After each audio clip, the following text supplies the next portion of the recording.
What is happening, y'all?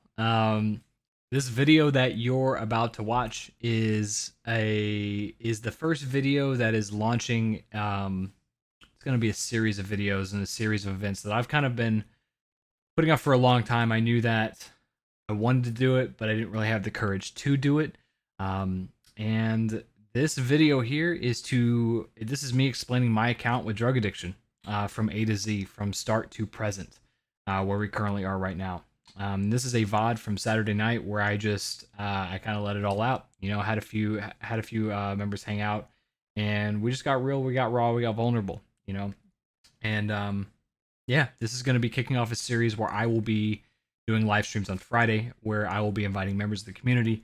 That could be you as well, if you're interested.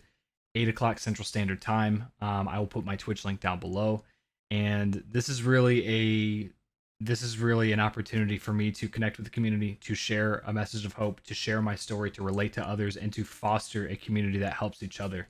Because that's at the end of the day, that's what this is really all about. And if I'm not using my platform to do something like this and to share my story, then I'm doing the person who needs to hear it a disservice. If you want to check out some other avenues of content that I create, I do stream on Tuesdays and Thursdays. Currently, we're playing Call of Duty Warzone, but I do have a feeling that will be either mingled or completely replaced with Call of Duty Black Ops multiplayer, since that is coming out this Friday, and possibly Cyberpunk in December. Yeah. If you are also new to the channel and you want to follow me on Twitch or on Twitter, that is where I am the most active, where I tweet updates. And if you do want to join my community, there are some great people here that would love to help and would love to be. We just love to have you a part of that community as it's growing here.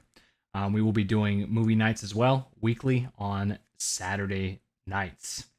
Lastly, before we get started, I do want to make a plug because something about me, I only sell products, I only hype up products that I truly believe in. I have been using Advanced GG for over a year now.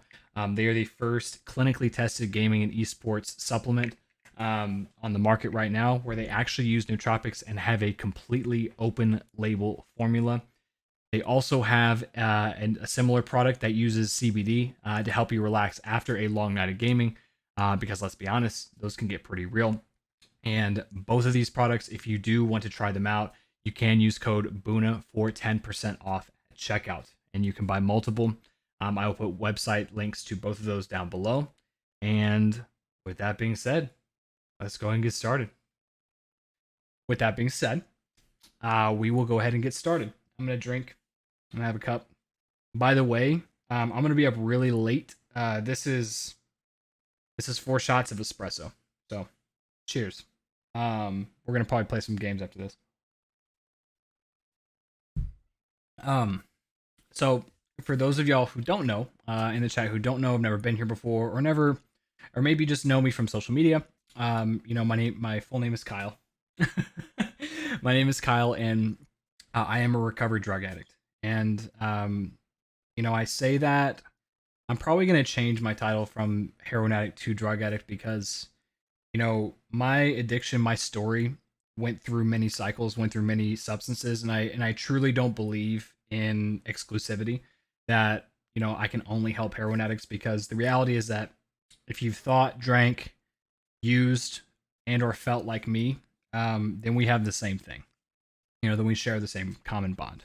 So I don't really believe in exclusivity. This is an inclusive environment. So I'm a recovered drug addict. My sobriety date is August 4th of 2013. And for that, I am incredibly grateful. I am incredibly grateful. I got sober when I was 21.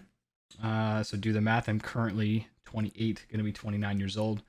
So I got sober at the drinking age. I got sober at the age where I could legally consume alcohol. So if that tells you anything about my story, what we're about to get into is that there was no ramp up period to getting high, to drinking, to doing this. It was when I made the decision, I made my decision. There was the day that I wasn't getting high, and then the day that I did get high. It was not only just getting high, but it was consuming at breakfast, lunch, dinner, in between, in a couple hours in between each of those periods, and also right into selling drugs. immediately I knew that I had a habit that my current budget couldn't afford. And so I immediately started selling because I needed to just get high for free, basically. That's what I did, and that's what I did. It was literally night and day. Like there was switch was off and the switch was on. Um, you know, the crazy part about addiction is that I grew up externally, like everything looked to be taken care of. I'll put it like that. I'm an only child. I'm from Houston, Texas, and um, everything appeared to be very normal. Blue collar family, successful parents. We went on family vacations. As an only child, I always raked it in on Christmas. I did very like I had an easy childhood financially growing up. Had 3 meals a day, usually a lot of snacks in between. In between, and I have very loving parents. The one interesting thing that I've been coming up with recently, or coming into, I'm being awake about recently, is that there was a there was a very set path that I was supposed to live by my family. Mainly, and also I want to give some more details. My family's still together, parents still together. Aunts, uncles, relatives, same thing. But I there was a very set path from a very young age. That my parents wanted me to succeed. And so they set out a path for me that they believed to be successful. Raised a college fund, did all these things. However, everything that everything that I really wanted to do, I wasn't really able to express myself. I played guitar as a kid, but I didn't really want to play guitar. I wanted to play my version of guitar. I didn't want to take the lessons that were paid for, where it was instructional. I didn't want to do any of that. I didn't want to play a whole lot of sports. I was not a runner. I was not a Vinny, y'all know me. Like, I am very passionate about not running. I absolutely despise running. It is, to me, is literally one of the worst things in the world. I don't like it. But I ran during sports, and when I played soccer from a young age, I quit when the field got too big. Like I like literally when the field got too big, that's when I threw in the towel. I was like, fuck that. I didn't want to do it. So I didn't do that. I didn't like running, so I did more sports. I did basketball, which I was like, okay, maybe it's just the outside that I don't like to run in. So let me try running inside, where there's air conditioning. Still didn't like it. I still didn't like running. I didn't feel like I was naturally good enough. I didn't really like. I didn't, and I not just that, but I didn't really feel motivated to want to get better. Like I felt like my motivation purely was to make my parents happy, not because it's actually what I wanted to do. Not because it's what Kyle wanted to do. You know, um, video games at that time were a very voodoo thing. Were a very they're just something you do in your mother's basement. It's just a waste of time. You're not doing anything with your life. You need to go outside. Which was kind of the narrative for a lot of families back then. I say back then like I'm that old. I'm not that old. But back, especially back in the '90s, early 2000s, before the big internet boom, it was this thing of you need to be doing this. You're not successful if you're doing this. This is just a pastime. This is just a, this is just something you don't do. Um, and as I'm going through my journey, here, it's just like, not only was it not something that you should do, but it was actively worked against. It was actively worked against. It was laughed at. It was dismissed. I was made to feel like I was less than for doing that. And so, that drove me even harder into doing that even more. That drove me harder into doing that even more. Where I kept trying to immerse myself in this world. But the kind of fucked up part about it was that I very much looked up to my family at the same time. And I still do in many ways, but I was meant to feel that those people were actually less than. I was meant to believe that people on the internet were always out to get me, or that they were somehow less than they weren't like they weren't a fucking person behind a keyboard. And it was just a lot of fear mongering. It was a lot of fear that they put in me, because they just didn't know, they didn't want to understand, they didn't do any research on it, and they parented out of fear. Um, And so I drove harder into becoming, into gaming, but yet I still never felt I could be a part of the community in gaming. So I was in this like really like tough scenario where it was like I was like a rock in a hard place, where it's just like I'm not getting the support I need here, but I'm going to go here, but I'm also too afraid to actually join these communities because I have been told that these are not good people. And there was a part of me that wanted to do it, but there's a part of me that was so scared of doing that. And so naturally I found another outlet. Naturally I found another outlet. I turned to drugs and alcohol. The first time I actually got drunk, I was 14.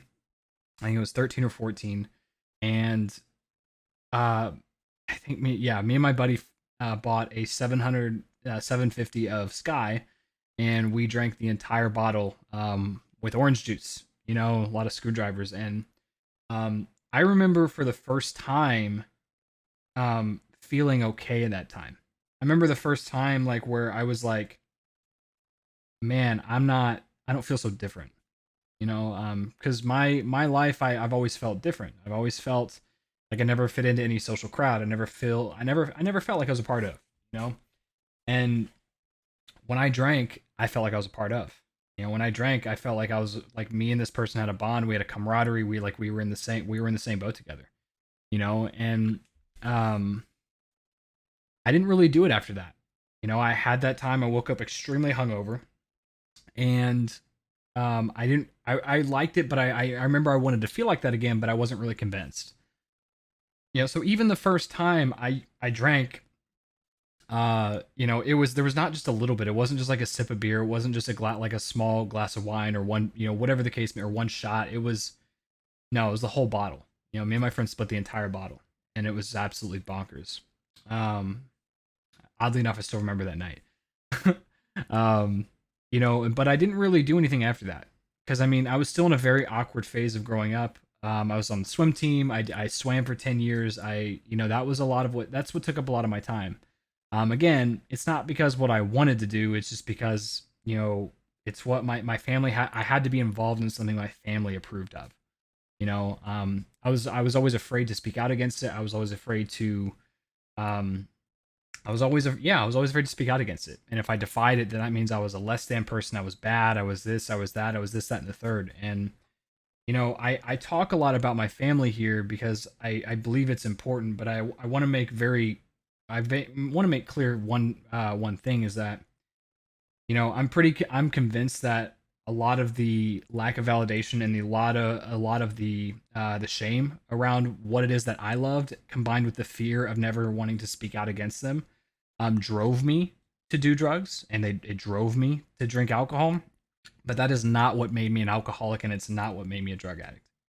I want to make sure that that's very clear. Is that no external force, at least in my experience, no external force can make someone an alcoholic. I truly do believe that this is a disease of the mind, and that things may influence or guide me or like lead me to what it is that that substance, whether it's gambling, whether it's addiction, and the many other forms, um, but that's not what makes me a drug addict. I believe that that is who I am by birth. I my story and my experience kind of abundantly confirms that. So a couple years later, I quit the swim team and I started drinking. Actually, no, I didn't start drinking. I quit the swim team and I started smoking pot and selling pot. And within the first 3 to 4 months of my drug use, I'd been arrested twice, both in Harris County Jail. And I was 17 years old. For those of y'all don't know, in Texas at 17 you do get tried as an adult. So I was tried as an adult, and the craziest thing though, guys, is that I didn't view that as a problem. Like I didn't view that as a problem. I just and my parents bailed me out both times. And so they were there to bail me out. They were very scared. They were just terrified. Especially because it was Harris County. If you've ever like watched the first 48, I think it's on AMC or something. I don't know what channel it's on, but it's a pretty scary place. And I don't know if you know about me, but I'm not. If you look at me, but I'm not jail material. Like that's just not me. Like I don't I can't stand up for myself. I don't, you know, like I didn't know how to have any self confidence. I never fought. I wasn't a fighter. I didn't have that kind of like edgy mentality. You know what I mean? I couldn't like back up what I said with my words. I'd never been in a fight my entire life.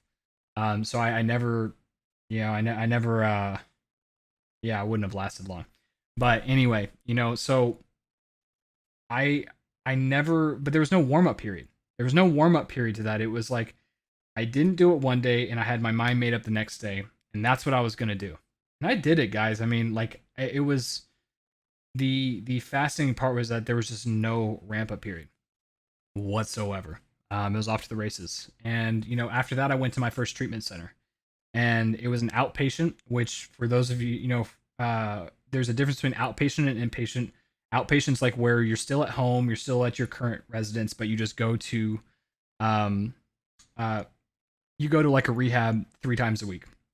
It's usually for 2 to 3 hours, 3 times a week. But you get to go home afterwards. You know, there's no medical facility. You're not like there for an extended period of time. You know, inpatient, which you'll hear about later, is where you stay for X amount of time, whether it's 30, 60, 90, you know, 120 days. So I did that. You know, I agreed to do that, and they drug tested often. They drug tested a lot, so I stopped smoking pot.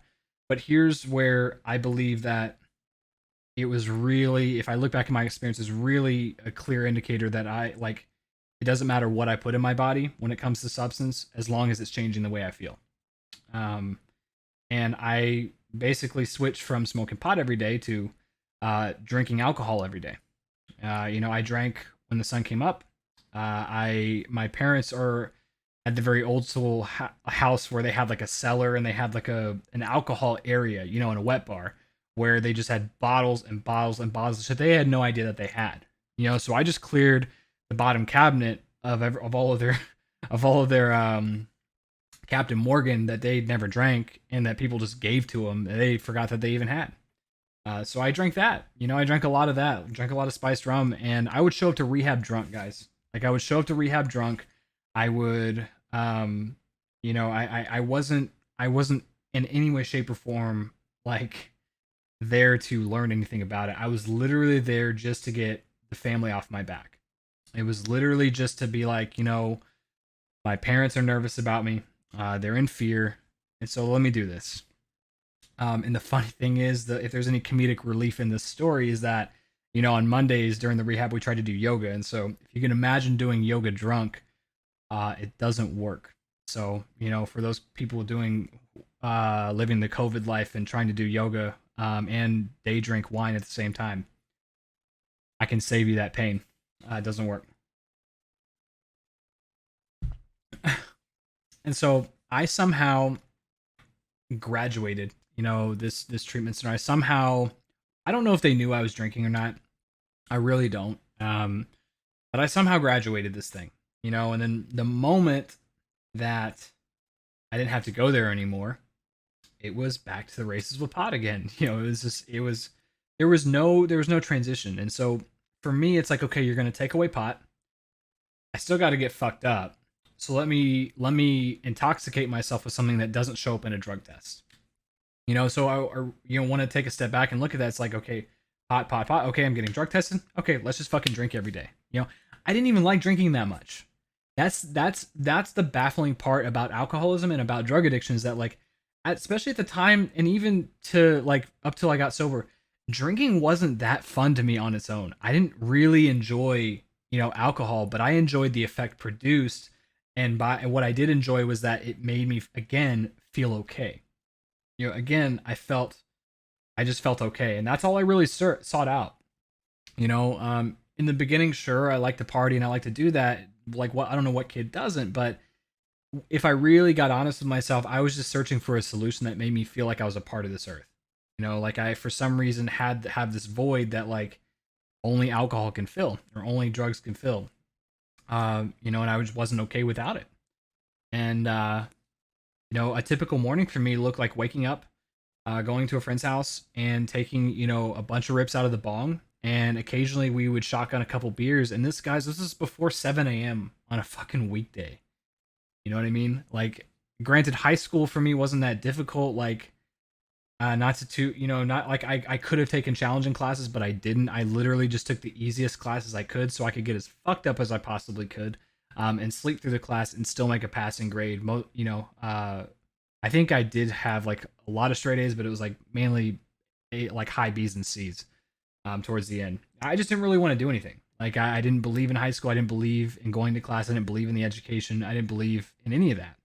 Um, and so I get out of my therapy. I get out of my treatment and naturally go back to smoking pot again and doing the thing like per usual. Like not even a beat had changed. There was no recognition of wow, like this was not okay, that maybe I should stop. Maybe I went too far. Maybe I didn't have that thought because to me it wasn't wrong. Like to me it wasn't wrong, and to me like no one else knew what they were talking about. No one had actually been able to say like I've walked in your shoes exactly and give examples of how they'd walked in my shoes, and I'm here to tell you that it doesn't work.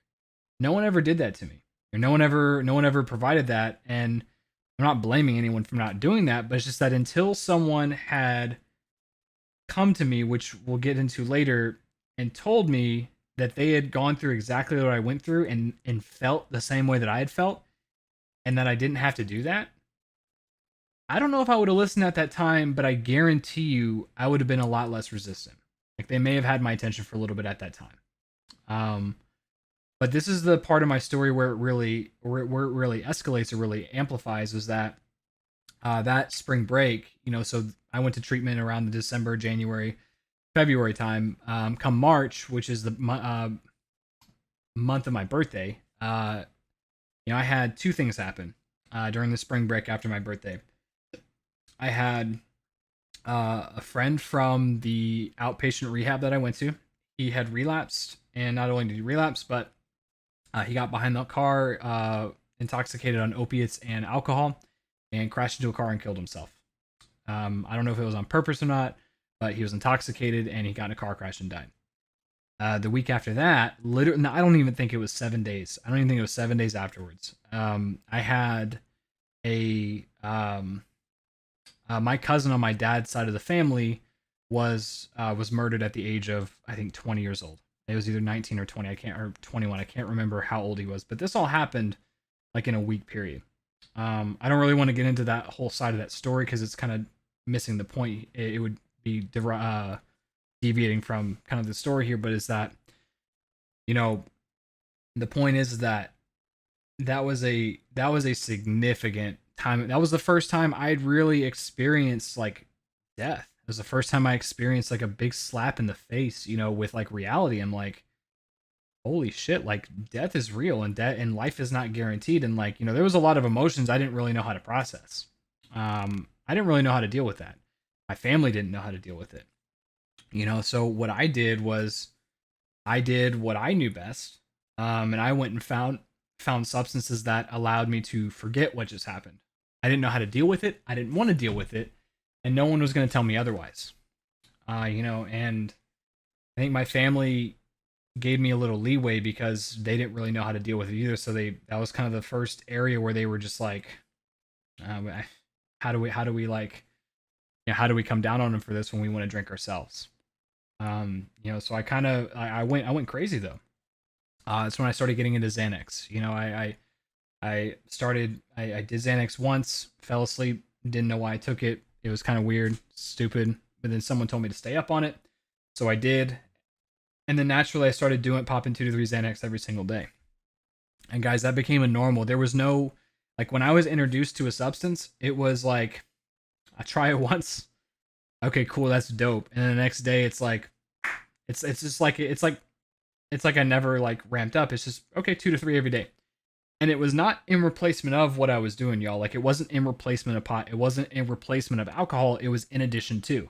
It was in addition to. So, now instead of my morning smoking pot and drinking in the morning, it is pop 2 to 3 bars. One if I didn't have the supply at the time. At least minimum one Xanax, smoke a bunch of pot, drink. And for those 2 years of my life, I don't really remember much. I don't remember much. I remember there was a brief period where I experimented with ecstasy again. Um, I got into it by just doing a shitload of it. Like, I don't know what normal people do because I don't think I have a very different reaction to normal or a different reaction to drugs than normal people. But again, it was like 2 to 3 pills every single day. Same for acid, same for mushrooms, same for all of that. And I'll tell you, you know, as tough as it was, there was a lot of times where I had a lot of fun. I'm not gonna sit here and bullshit with you because like I had some of the most fun times of my life, especially on the psychedelics, and like that was like that was like the most fun I'd ever had. Especially at the time. Like I really enjoyed myself, and there was not really a bad experience on any of the psychedelics that like I can recall. And that was the part where I really enjoyed myself. Yeah, I felt free. I felt like I was just doing whatever it felt like. I was just, it was a sense of just relief. It was a sense of freedom. Um, and somehow in the middle of all of that, I'm taking Xanax every day. Like I even show up fucked up to my cousin's funeral. I experimenting with all these different things. I'm also doctor shopping for codeine syrup, the prescription cough syrup, and like somehow I get into college in the middle of all of this. I get into college. Mind you, I didn't walk with my graduating class because um when I got back from my cousin's funeral, I decided to get extremely intoxicated and end up getting a ticket at school for a PI ticket or a public intoxication ticket at school. So it was not a good time. I was sent to alternative school where we had to wear like a um, logoless clothes. I had to wear a white polo but not a polo shirt, khaki pants, go through metal detectors. With a bunch of other students. Who got sent over there for various different reasons. Mine was just for I got fucked up at school and got a PI.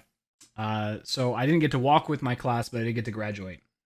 So I did make it into college somehow. I stumbled my way through that, and I got accepted to Texas State here down the road in San Marcos. And guys, like, again, now that I'm starting to learn more about myself, I didn't really believe in the education system, but like, I did it because my parents believed in it. I did because it was my parents want me to do. I really didn't want to, but at the same time, if I didn't do it, I was made to feel like I would be unsuccessful in life, and life would be tough, and life would be, life I would struggle all the time, and it's just not the case, So I felt very conflicted. I wanted to make my parents happy, but at the same time, I didn't want to speak out against them. Um, and so I did it. I did it, and I didn't really like the whole going to class part of going to class. I didn't go to class. When the professors told me you don't have to be here, I said say less, and I walked out. Um, I would not go to class. I would get the study materials. I would not study. I would take a bunch. I would take a bunch of Adderall and read 85 pages in 10 minutes, and do enough just to barely get a passing grade. But then forget it the next day, and then sleep for and sleep for a couple days. So it was a wild, college was a wild time for me. I don't remember much of it. I know it was Xanax infused. I know it was party infused. Uh I don't remember much of it. I started selling pot again. I started selling Xanax. I started getting in with some pretty deep crowds. Not the best crowds you want to be associated with. And I don't really want to elaborate on a whole lot of that. I'm not trying to glamorize my drug use, but the point is that I got into a lot of unsavory crowds, through this. As much fun as I had, there was a lot of times where, a lot of times that weren't as fun, you know. Uh, um, and, oh, some new people in the chat. Bubba May, welcome, and Izzy, what's up, homie? How you doing, man? Welcome on in. I'm just kind of telling my story about drug addiction. Penguin, what's up, baby? We are just sharing my story on drug addiction, and we're kind of in the middle of it where things were really escalating, where um, kind of like the wheels fell off, if you will. I didn't know they fell off, but the wheels fell off, and so kind of fast forward a little bit through college because again, there's not really a whole lot to share except for the same shit over and over and over. It was just constant over and over. Got academic suspension, said I would do better, wouldn't do better, you know, wouldn't do better, then got scholastic probation again. And, there was no, again, guys, there was no recognition that like I had a problem though. I want to make that really clear. Like the mind that I have, and the reason why I say the mind, reason why I say the mind, like the mind that I still have, is because nothing in the mind has actually changed. My experience and my solution has changed. I still have the same mind. Like when I see like a bent spoon, I think of dope. Like when I see people getting fucked up at shows, it's like, damn man, like they're probably feeling really good. Like that's a pretty good feeling. And there's definitely times where I do reminisce, but um the mind never recognized this as a problem because no consequences had really happened. So I'm in the middle of this and I have my entire family worried sick about me, and I'm sitting here like, what is y'all's problem? Like I'm just having a good time here. You know, I'm just having a good time, and so naturally the wheels fell off again, and they finally fell off, and they finally caught up with me, and I went to my first inpatient rehab. And so inpatient again is where you go for a certain period of time, you leave home, you follow some rules, you have counselors, you have step studies, you have all this stuff. Um, Fucked up wheel on the shopping cart. Yes, I was the squeaky wheel, the wobbly wheel on the grocery cart. um, I can't always tell, man. Uh, so I went to a treatment center the first time, and guys, like I had like my last hurrah. I didn't remember anything for about the first like 14 days, 15 days I was there.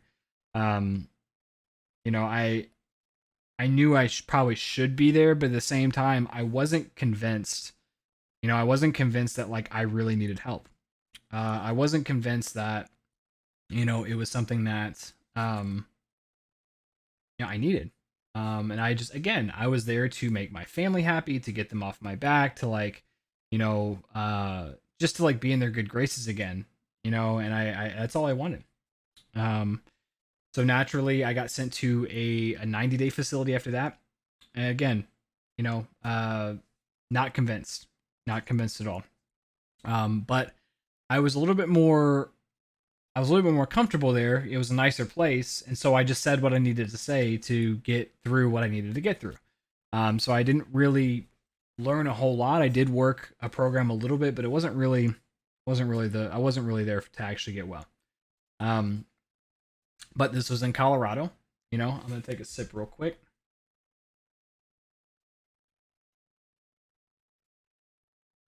Actually, two sips because it's starting to get not as hot.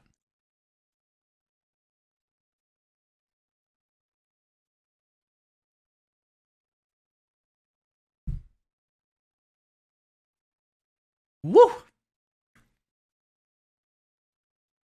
Hello.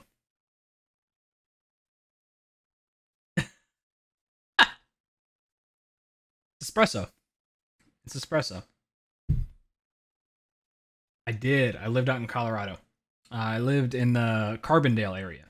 This is where the rehab center I went to is in the Carbondale area, um, in the Aspen Valley, or in the Roaring Fork Valley, right off Highway 70 or Interstate 70, I should say. Um, and guys, I loved it, man. Like Colorado was like, I always loved the mountains. I loved snowboarding. You know, it was like I was in paradise. I felt so at home there. And I stayed sober for a little bit after that. I stayed sober for a good 6 months after I got out of rehab, and um 6 months later, I can't tell you exactly what happened, but I didn't have a solution to the way I lived, and I could manage for a little bit. I was able to manage 6 months on my own of like just not doing it, of like just not getting high, of just not, you know, of just not drinking, just not smoking weed, just not doing all that. And and then I wasn't, and then I wasn't okay. And I relapsed, and it's like, I know Penguin knows, but like, in Colorado, pot was decriminalized, and pot was, and pot was, okay to do. Um, and naturally, I started getting high again. Smoked weed every day, and I got to live like the dream of like the cheap weed in Colorado and the dank weed in Colorado, and it was awesome, man. Like I felt good, I felt free, like I made it this long sober, so why not celebrate by getting fucked up? That's how the mind works. And so, um, yeah, it just happened again, and I picked right back up where I left off, guys. Like I didn't miss a beat. It was like there was the day I wasn't drinking and smoking pot, and then the next day I was in full force. I got a question here.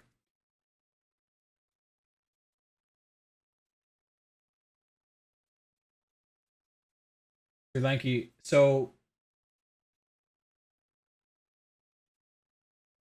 I'm not sure what the question is. Is it like, was this centered around the treatment, or was it centered around? I'm gonna continue on, but yeah, I'm not entirely sure what you're asking there. Happy to answer that though. Is it like, yeah, what specifically are you asking here? Um, but I picked right back up where I left off, and you guys have probably noticed, like, I'm pretty open about like my addiction being centered around heroin. Like that was like but you notice I've never talked about it, because the fascinating part is that heroin was a very, very, very, it was literally a 1 day part of my life prior to this moment. I tried it once, in a weird place, but then I never did it again because I was still very ashamed of it, because I didn't think I was a drug addict. I didn't think I was an alcoholic. I didn't think that I was this person. So I felt very ashamed of doing it, so I never did it again, except for this one night. Um, you know, I'm doing my thing, working at the ski company, smoking pot, living the dream, playing a lot of video games. That's the one thing that hadn't changed from between now and then. Um, and then next thing you know, we find ourselves in the middle of downtown Denver, and we have an 8 ball of heroin. And I just remember telling myself, you know, um, at the time, I was like, well, what the fuck else am I gonna do, guys? Like there's no, the fascinating part about an alcoholic and the fascinating part about a drug addict is that there's no, like, the substance truly doesn't matter, and I can't say that enough. The substance truly does not matter. It's the reaction to the substance. It's the behavior without the substance. It's the void that's internalized. That it's the void that we have without it. That's what makes an alcoholic and what makes a drug addict. Of the hopeless variety, because it didn't matter. Like, if it was going to change the way I felt, I was going to do it. If it was going to make me okay, I was going to do it. And I remember, guys, I remember the first time that entered into my system. I remember telling myself, this isn't going to end well. Right? Like, I remember telling myself this isn't going to end well. And I knew that this was just going to be, I was going to ride this till I couldn't ride it anymore. Um, and again, this turned into like an everyday thing. And for those of y'all who don't know about opiates or about heroin, is that after 2 days of consistent use, is your body will get physically addicted to it. And not just heroin. This is including anything like Vicodin, Percocet, OxyContin, Dilaudid, morphine, any of that shit. Um, yeah, yeah. Um, it it's all the same shit. It's all derived from the same thing. Therefore, it all has the same addictive properties. Are some more addictive than others? You could probably argue that. But they're all based on the same thing. Thank you so much for the lurk, homie. Um, so I continued doing that, and um, one thing led to another, and I was smoking it off a tinfoil, and so there's many different ways to ingest it.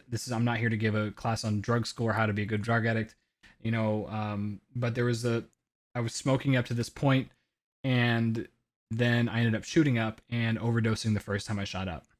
I overdosed the first time, um, and the insanity behind this, guys, is that I only did number one. Like I said, I don't believe in coincidence, because I truly believe that there was something greater than me that saved me here. Was that I only did half the shot, and I blacked out. I didn't remember anything, and I just remember waking up at like 8 o'clock at night, not remembering what had all happened. And I get very detailed here for a specific purpose to show you the insanity of it. Was that I woke up, I didn't know what happened, and then I looked at the table and I saw like the stash that we had, and I saw like the half used needle, and it just hit me all at once, right? It hit me, and I remembered what I did, and naturally there was a shock of panic. I was like, "Fuck, dude! Like, fuck, no way! I'm not doing this again." The insanity of drug addiction is that I didn't want to do it anymore, but I better continue to do the last half of the shot that just killed me, or basically made me overdose. That's the insanity behind it. Is that I knew what just happened. I didn't want to do it anymore, but I wasn't going to waste what was already there. Like, I still had to use that. Uh, yeah. I mean, it's doing the same thing, expecting a different result. And, you know, thank God the result wasn't the exact same. I didn't overdose. I didn't fall out. I didn't do any of that. Um, but I went to, and I gave it to my roommate. I said, flush it, smoke it, sell it, do whatever the fuck you want to do. Just get away from me. That was after I did the last half of the shot, after overdosing. And guys, that's why when drug addicts do something, it looks like a choice. When people do that, it looks like a choice. Like it's like, but the reality is that like if I have a disease that's beyond my mental control, you know, and that's to change the way I feel, how could I choose anything different, knowing what I knew? So a lot of times when people are trying to help a drug addict or people are trying to help an alcoholic by removing something from their life, you are removing their solution to be okay. Therefore, they are going to fight you about it every single time. And that's the confusing part because, I'm sure a normal person, number one, doesn't shoot heroin, but number two, like to someone who's not afflicted with this thing, like it looks like they're just absolutely batshit crazy, which in a sense they are, but they don't know why they're doing it. Shit, I had no idea. I had no idea.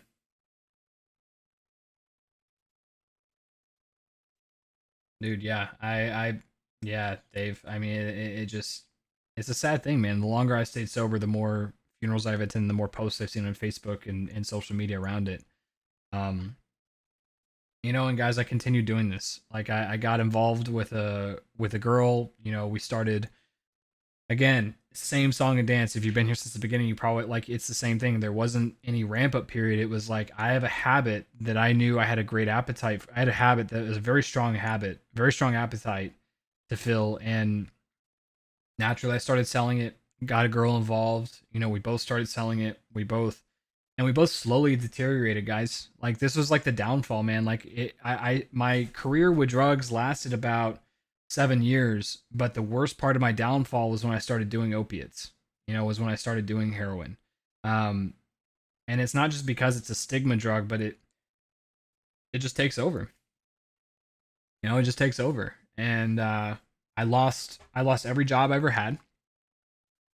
Um, I couldn't hold a job for longer than 2 weeks without getting fired for either being late, stealing something, or just being flat out high on the job. Uh, and it looked very it looked very dark. It looked very dark, and for a long time, and I got me to the point where I started getting into um started getting credit card debt, couldn't pay my bills. Again, relationship was in complete shambles. It was a relationship built on drugs. It was a like it was just not. It was just built on sex, sex and drugs. That's all it was built on. Um, Suboxone saved my life, in your opinion, dude. Suboxone is an incredible drug. It's an incredible solution. However, I do believe that it's my person. I realize that like not my way of getting sober and getting well is not everyone else's way. So I do want to respect that. Um, I do believe in the substance itself. I do believe that it's a great thing, and I'll kind of touch a little bit more on what that means maybe a little bit later during the show. But um, yeah, man, I think the drug itself is an absolute solution, like an absolute miracle solution. I have my opinions about doctors overprescribing and abusing and just continuing the cycle. That's where I have the problem. But the solution itself is a great one. It's the practical application that bothers me. Um, but guys, like I got to a point where I wasn't eating. I wasn't. Um, yeah, I wasn't eating, and I wasn't going to work. I was getting fired from my jobs, and the mind was very like the mind is fascinating, man. Like I had no problem dropping between $700 and $1,000 a week on heroin between me and my girlfriend. At the same time, we'd go to the grocery store and we'd look at a gallon of milk go up by 20 cents, and we're just like, I don't know about all that, man. That seems a little pricey. Like, do you see the insanity behind that? Because like every penny had to go to heroin. Because not only am I up against something that's beyond my mental control, the disease of addiction, my body is also physically dependent. Meaning when your body is physically dependent on opioids, if you don't have them in about between a 6 to 8 hour period, depending on who you are, you go into withdrawals. And you'll commonly hear it as kicking dope or kicking. Like we're in the middle of withdrawals, you're kicking heroin. What that looked like for me was I actually had developed restless leg syndrome when I was kicking, when I was detoxing, and 20 cents above, Dave, 20 cents marked up. You know what I mean? It was just, it's kind of a joke to show. It's like, I don't know, man. It seems a little pricey. It was that much more expensive than last time. Um, uh, it physically goes into withdrawals when it's exiting your system. Opioids also constipate you. Uh, and so you can imagine when you're detoxing, you can imagine what happens to all of that. um, and so when you're detoxing, imagine the opposite of constipation. I don't need to share with y'all what that looks like because y'all can probably draw a picture on your own. And you can't sleep. So imagine having the flu, and you can't sleep, for 5 days, for 5 days straight. And there's nothing that can fix it, guys. There's nothing that can. Um, I'm sorry if I took that too seriously, Dave. But there's nothing that can fix that feeling except for more opiates and time. For it's just it's probably the worst feeling in the world. I would never wish that. I would never wish that upon anybody, not even my worst enemy. It's absolute terror. It's absolute misery. Um, and we never made it through addiction. I can't tell you how many times we would tell ourselves like, we're gonna give it up. We're just gonna tough through it. We're gonna make it. We're gonna be happy. We're gonna do all this, but it never happened, guys. Like there was this high resolve and this like firm resolution that we were gonna kick this thing, man, and we never could. Um, Therefore, I went to rehab again, for the last time. Again, I went to a 30-day facility and I went to a 4-month facility after that. So I spent about another 5 months in treatment where, for me personally, I was introduced to the 12 steps of Alcoholics Anonymous. And that's been the only thing that's worked for me. I don't want to preach about the steps here. I don't want to turn anyone off here, but that's the only thing that has worked for me, because I tried everything. I tried every which way. I tried moderating, I tried switching substances, we tried just kicking, we tried doing all these things, but it just never worked. Because I had a void that needed to be filled by something. And up to that point in time, it was dope. And so, you know, for people like me, um, I had to have what was called a spiritual experience where my entire way of thinking had changed. So I did what they asked. I didn't do it willingly all the time. I didn't enjoy. I questioned it a little bit. I did it a lot of out of fear. I did it a lot out of fear because I was just terrified, man. I was terrified, and I didn't know what else to do. And these people, though, when I came, it wasn't just that, but the facility I went to when I first got there, it was the first time in a weird way, like I felt like I was welcomed. Because here there were, even though we were all in rehab, we all weren't on a winning streak, obviously, but these men had like they had recovered, man. Like they there was something different about them. They actually were happy, and I thought it was complete bullshit in the beginning, but they were actually happy. And I was just like, what the fuck is wrong with y'all? Like what the fuck is wrong with you? But when they started telling me like the stories, like that many of them had gone farther down the scale than I'd ever imagined of going down. Like they had gone like they had robbed, they had stolen, they had. I mean, I'm not saying I hadn't done any of those, but they went way farther than I had ever dreamed about going. And they were somehow happy, and they were somehow different, and they were somehow differently. Like they were presented differently, and that was the first time I really felt inspired and really felt motivated to continue to do this and to continue to do the things that I had so much prejudice against.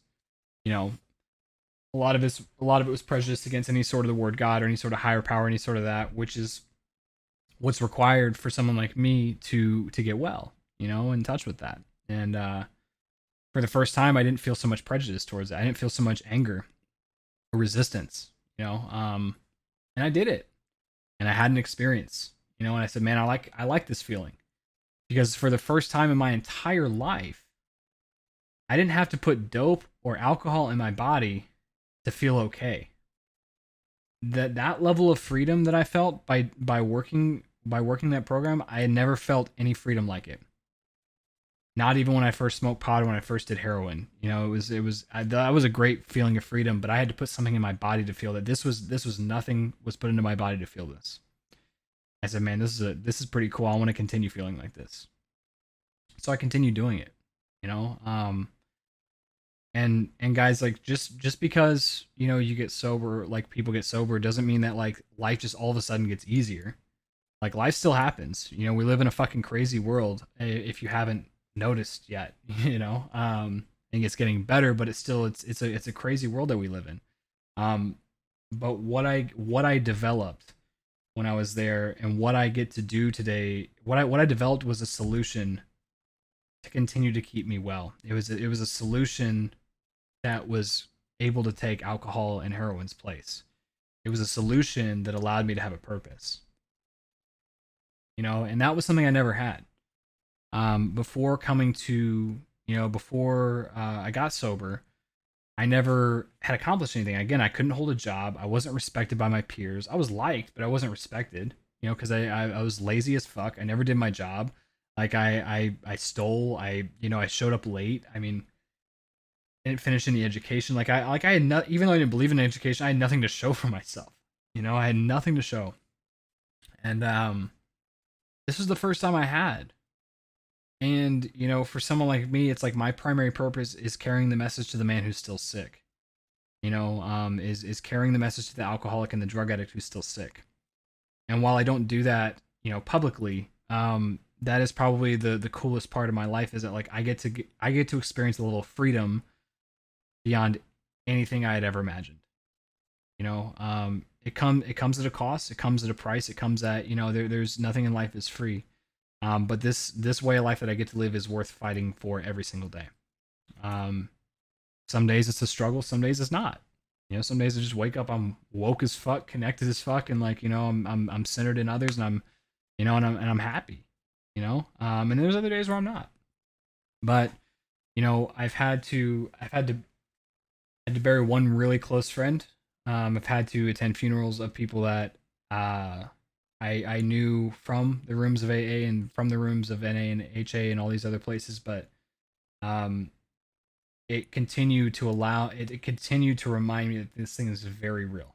Like, this is a very real disease, and even for people who aren't afflicted with the same thing and just they're heavy users, it's nothing like it's still destroying lives regardless of whether they're true addicts or true alcoholics or not. There's a lot of things that it destroys in people's lives. Um, but on the flip side though, to share a little bit of hope is that someone who had literally nothing to his name, I had no money to my name. I was like 6 grand, 7 grand in debt. I had burned every relationship with my family, with my friends. I burned everything to the ground. But I got to rebuild that. Like, I got to make amends and make things right. And not only did I get to make things right, not only did I get to properly apologize to someone, but I also allowed them to share their feelings. I allowed them to share how I made them feel. I allowed them to have that without pushing back. Regardless of how true or not, some of the stuff was that they said, that was caused by my actions. My actions. I had debt to my name. I did have debt to my name. You're exactly right. I'll revamp that statement. Redact that. I had debt to my name, and that was about it.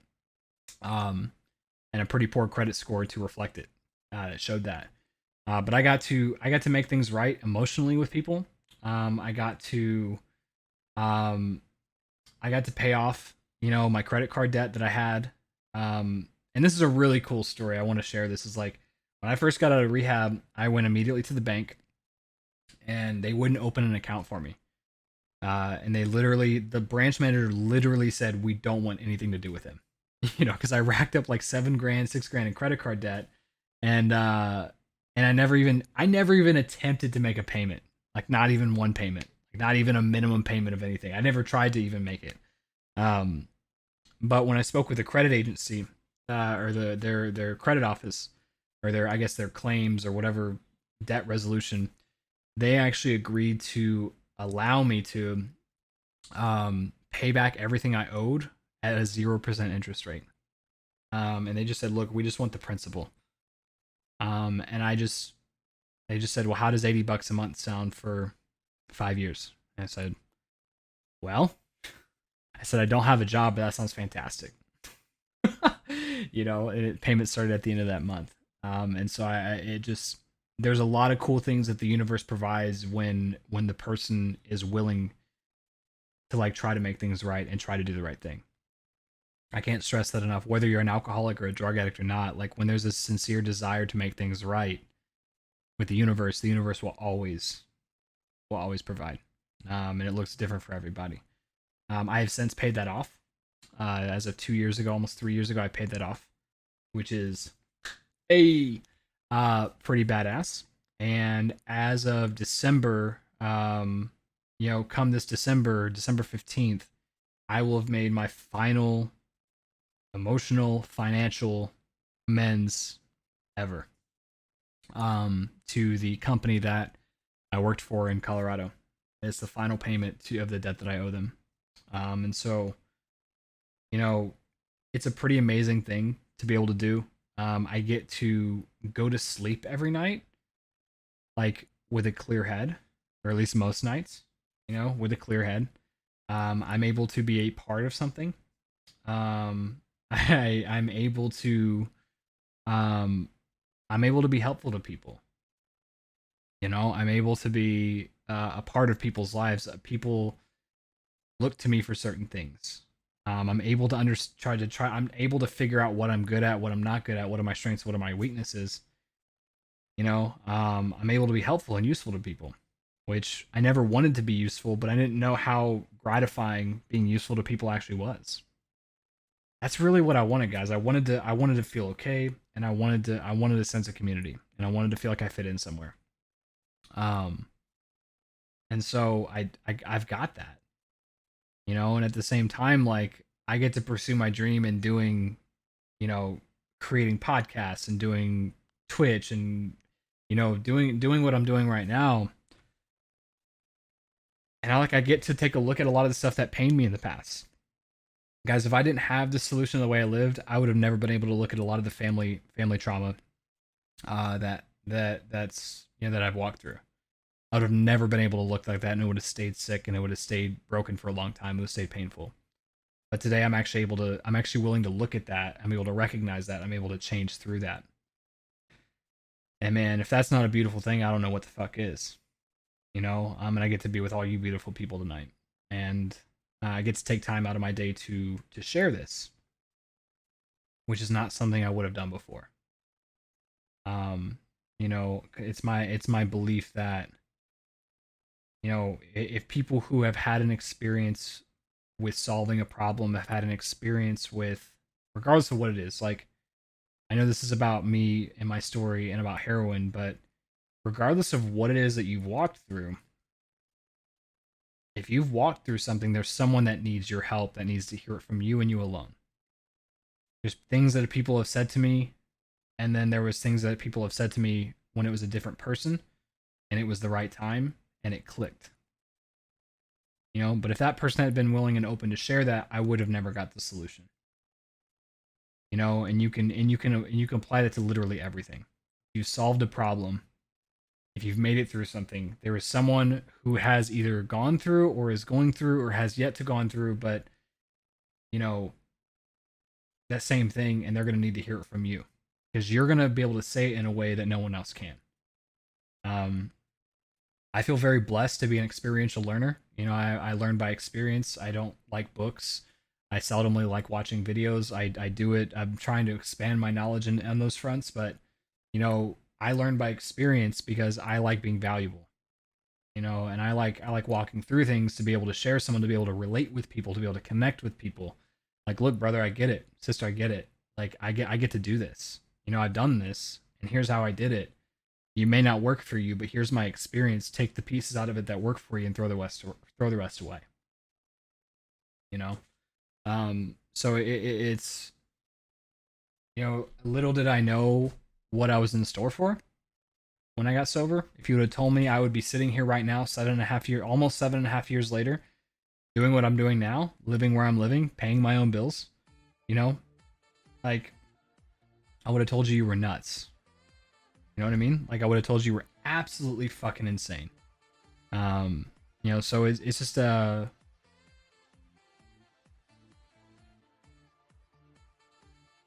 it's a cool way of life, guys. Thank you guys for listening to that. If y'all have any questions, man, want to kind of open up the floor to